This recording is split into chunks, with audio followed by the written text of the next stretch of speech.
Hey guys, it's me, Ayabro, and today, as you can see, we are in Macarena game. I have not posted about this for a long time, and as you can see, my division is lower than before, and my uh, account hanger is way more powerful.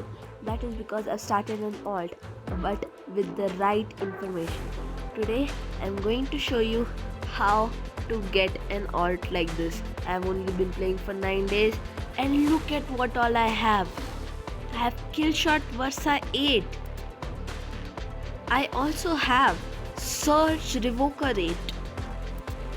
I also have Lace Swing, Fragment Gun 6. Not that good, but yeah, it is the worst mech of my hanger.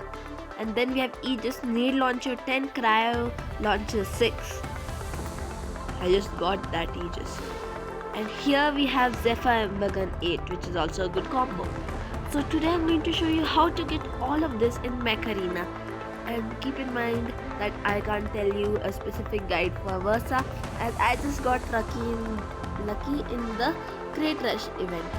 But still, you can get 95% of what I have, and you can even make this account better than mine. Let's get into it.